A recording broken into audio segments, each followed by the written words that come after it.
श्वास और रोम रोम में समाया हुआ ओंकार। मेरा ना आदि है ना अंत, न ओर है न छोर, फिर भी मैं स्थूल नहीं सूक्ष्म हूं। अपनी यही सूक्ष्मता नारद के रूप में लेकर मैं जब राहु के पास पहुंचा तो उसे समुद्र मंथन के लिए सहमत होना ही पड़ा। शंकालु राहु को भगवान शंकर ने भी समुद्र मंथन के लिए प्रेरित किया। इस प्रकार समुद्र मंथन की योजना को अंतिम रूप दिया गया।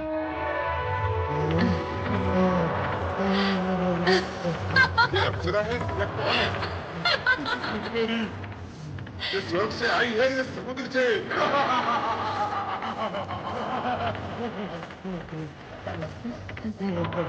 कहीं से भी आई हो, पहले अमृत पान तो कर ले। अरे अमृत पान तो बाद में करेंगे, पहले इसके रूप का मदिरा पान तो कर ले। रानी रूपमती, कौन हो? कहाँ से आई हो? मैं कौन हूँ और कहाँ से आई हूँ?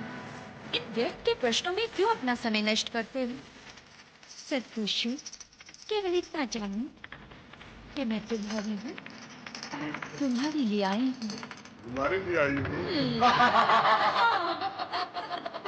रहस्य महारानी, ये तो बताओ यार, किस लिए आई हो? तुम सभी को अमृत पान करवाऊं।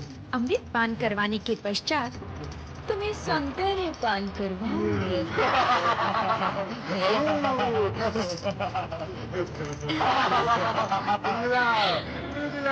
अमृत पान कराओगे?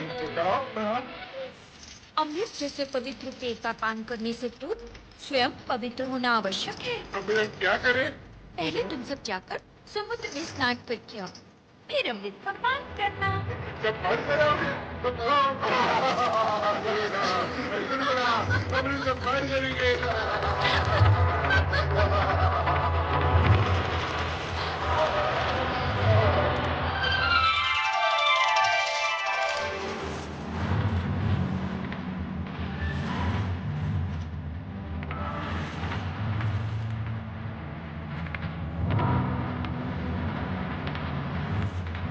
ये देव नहीं, राक्षस है। राक्षस है, राक्षस।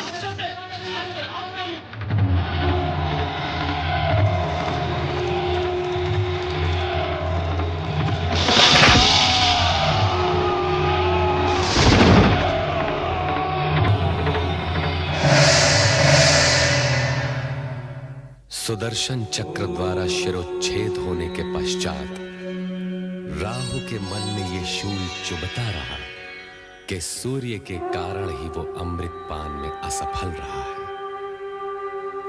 तभी से वो प्रतिशोधवश सूर्य को ग्रस्ता आ रहा है। असुरों के पाताल पलायन के पश्चात देवगणों का स्वर्ग पर अधिकार हो गया तथा विष्णु लक्ष्मी सहित बैकुंठ लोक में प्रतिष्ठित हो गए।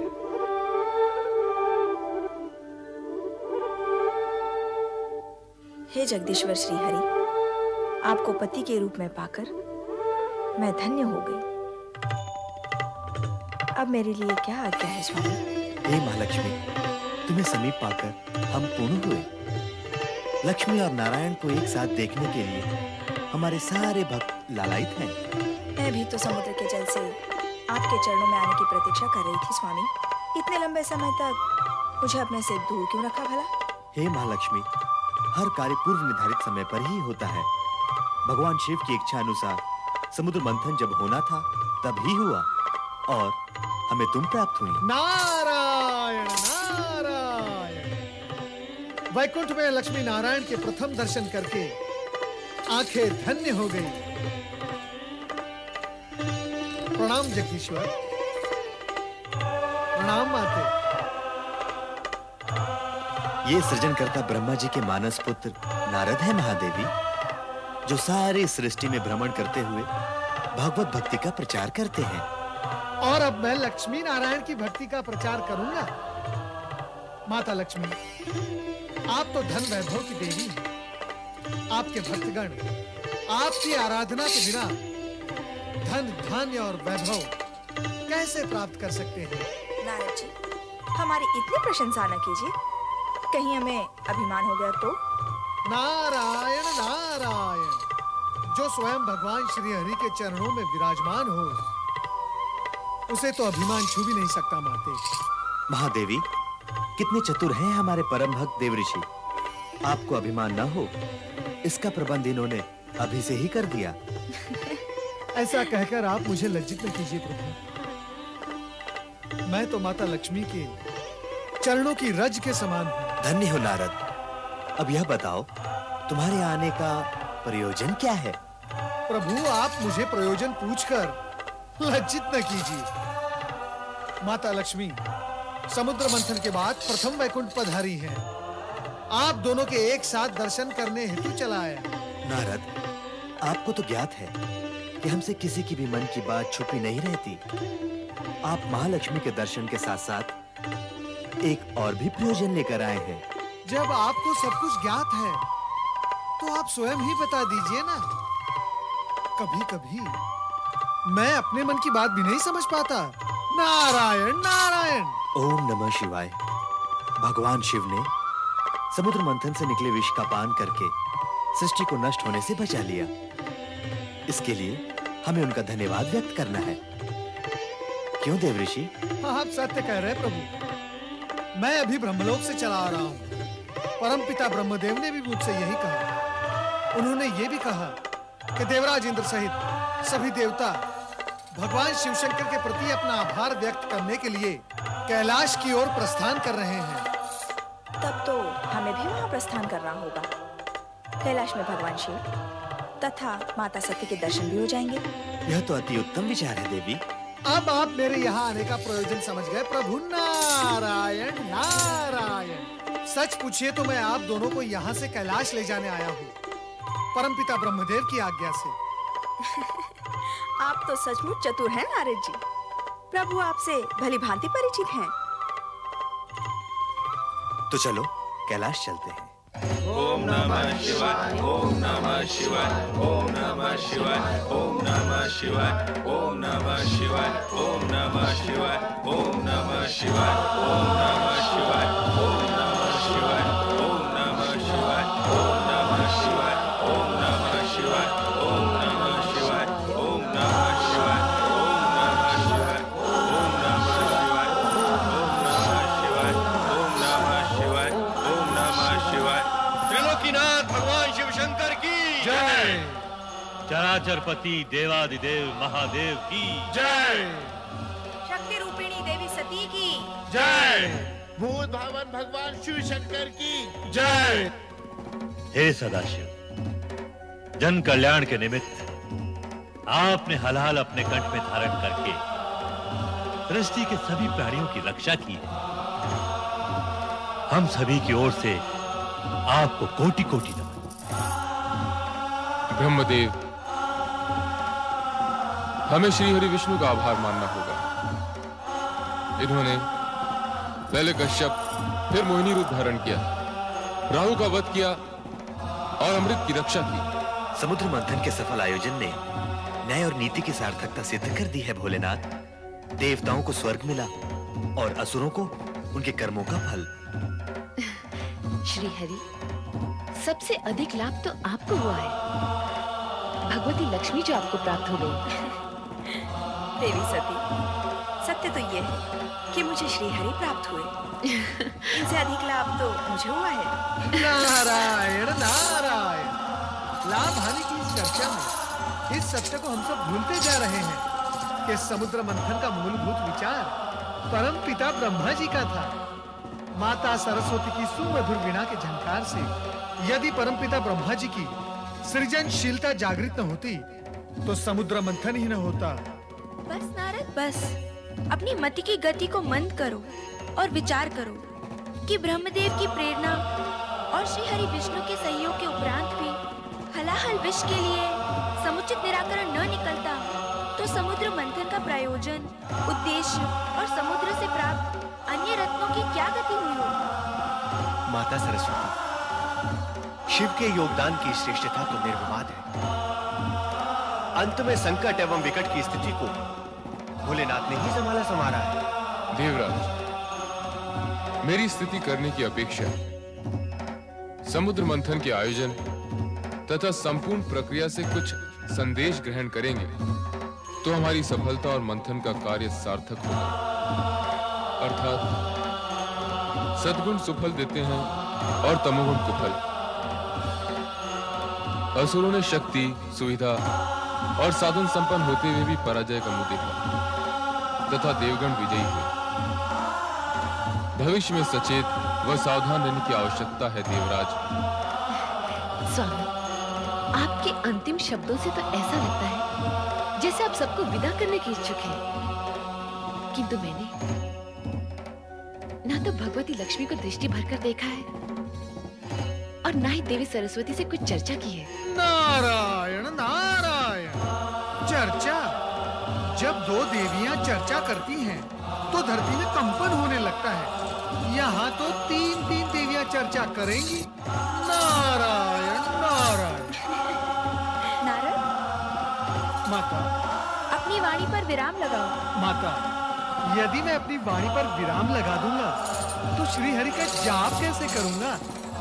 नारायण नारायण। देवर्षि, अब केवल नारायण के जाप से कार्य पूर्ण नहीं होगा, अब तो नारायणी का जाप भी करना होगा। नारायणी तो नारायण में समाई हुई है माता। क्यों माता लक्ष्मी, सत्य है ना?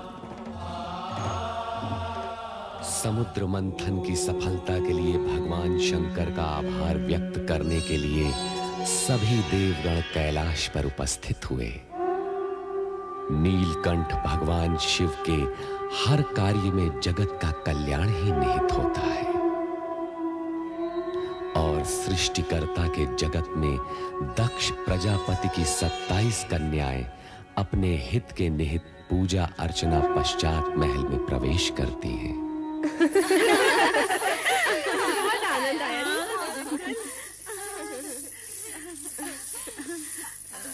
प्रणाम पिताश्री। प्रणाम माते। आयुष्मान भव। कहाँ से आई हो पुत्रियों? चंद्र पूजन के निमित्त गई थी माते। चंद्र पूजन? चंद्र पूजन ही क्यों? उत्तर दो पुत्रियों, उत्तर दो। तुम ही बताओ ना। तुम बताओ ना। तुम ही बता दो रोहिणी बहन। जिस प्रकार बहन सती ने अपने अभीष्ट वर को तपस्या से प्राप्त किया, उसी प्रकार हम भी अपनी पूजा अर्चना आराधना से चंद्र देवता का हृदय जीत उन्हें पति रूप में पाना चाहती हैं। देख लिया महारानी, देख लिया अपनी पुत्री सती को ढील देने का परिणाम। अब ये सब की सब उसी के दिखाए हुए मार्ग पर चलने का प्रयास कर रही हैं। स्वामी, अपनी पुत्रियों के विवाह तो हमें करने ही हैं। चंद्र अति सुंदर और तेजस्वी देव पुरुष है। यदि वो इन्हें भाग गया है तो आपको विवाह करने में आपत्ति नहीं होनी चाहिए। हमारी पुत्री सती अपने पति गृह में कितनी प्रसन्न है। इन्हें भी इनका मनोवांछित पति मिलेगा तो इनके सुख के प्रति भी हमें कोई शंका नहीं रहेगी। किंतु सभी पुत्रों का विवाह एक ही वर के साथ करने का विचार मुझे कुछ अनुचित सा लग रहा है। तुम किसी एक कन्या के विषय में कहो तो मैं चंद्र के माता पिता अत्रि और अनुसुईया के सम्मुख इसी क्षण विवाह का प्रस्ताव रखने को प्रस्तुत हूँ। पिता का कहना उचित है पुत्रियों। तुम में से किसी एक का विवाह ही चंद्र के साथ हो सकता है। किंतु हम सभी नक्षत्र कन्याएं हैं माते। हमारा जीवन चंद्र से जुड़ चुका है। हम में से कोई भी चंद्रदेव के बिना जीवित नहीं रह सकेगी। हम सबकी यही दशा है।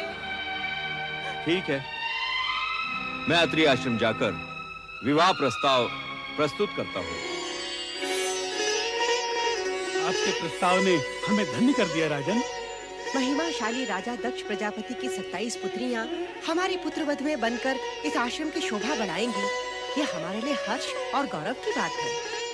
गौरव तो आपने हमारा बढ़ाया ऋषिवर अत्रि जी। देवी अनुसुईया, हमारी पुत्रियों को चंद्र जैसा तेजस्वी पति और आप जैसे सात्विक मना सास ससुर मिले, ये उनके किन्हीं पुण्यों का ही प्रसाद है। अब आप आज्ञा दीजिए, विवाह का शुभ मुहूर्त निश्चित होते ही आपको सूचित करूंगा। जैसा आप उचित समझे। प्रणाम ऋषिवर। प्रणाम देवी अनसुया। प्रणाम।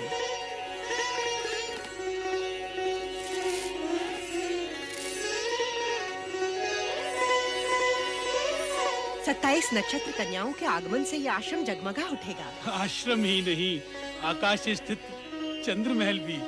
किंतु क्या स्वामी? मैं सोच रहा था, हमारे पुत्र चंद्र का चित्त अति चंचल है। क्या वो 27 पत्नियों के प्रति अपना पति धर्म एक रूपता से निभा पाएगा? विवाह के बाद का चिंतन ना करें स्वामी। चिंता करने से होगा भी क्या? क्योंकि इन नक्षत्र कन्याओं का चंद्र से विवाह होना विधि का विधान है और हम इसे हर्ष पूर्वक स्वीकृति दे चुके हैं।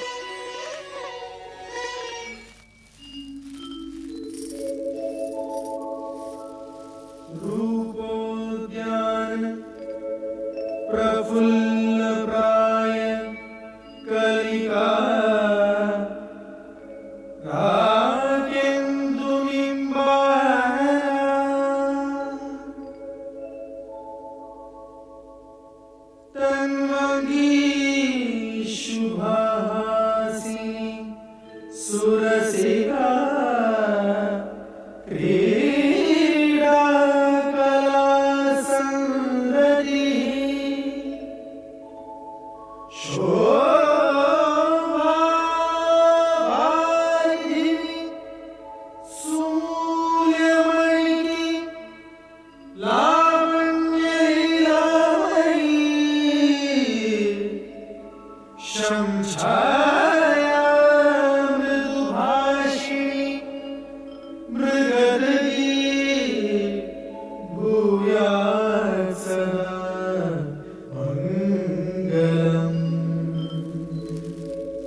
स्वामी रोहिणी को लेकर कक्ष में चले गए, हमसे बात भी नहीं की।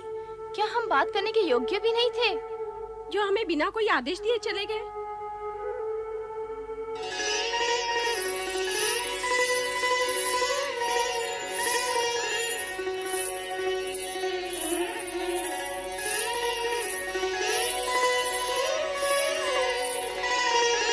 ये क्या प्रिय?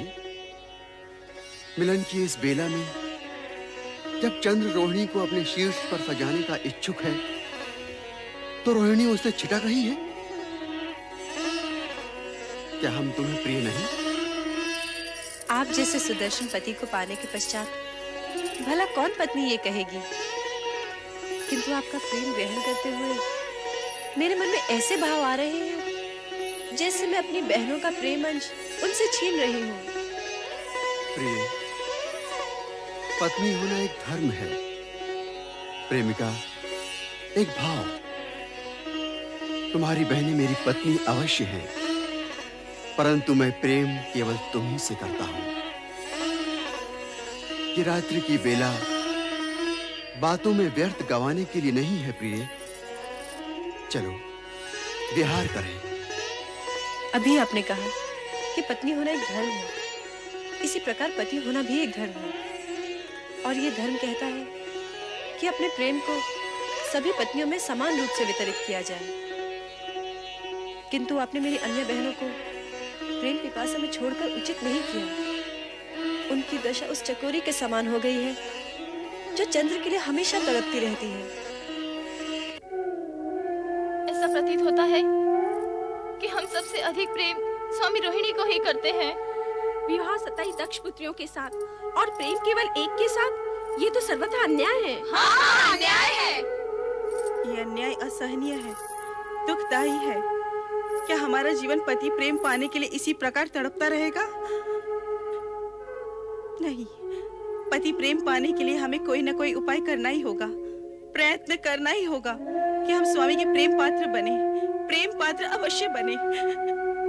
तभी से तुम्हें प्राप्त करने की कामना में दग्ध हो रहा हूँ।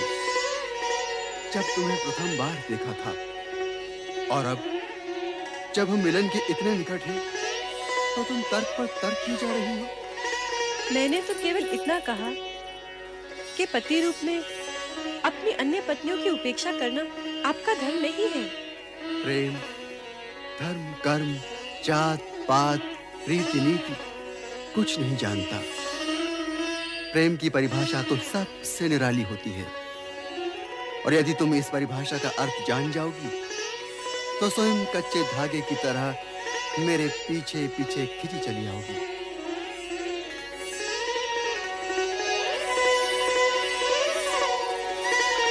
चंद्रदेव द्वारा अपनी अन्य पत्नियों से विमुखता और एकमात्र रोहिणी में आसक्ति एक प्रकार से कर्तव्य पर भावना की विजय है।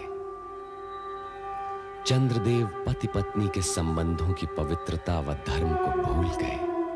संभवतः ये भी भगवान शिव की असीमित लीला का ही परिणाम हो, पर ऐसी विजय की सराहना कदापि नहीं होती जिसमें भावना कर्तव्य से श्रेष्ठ हो जाए।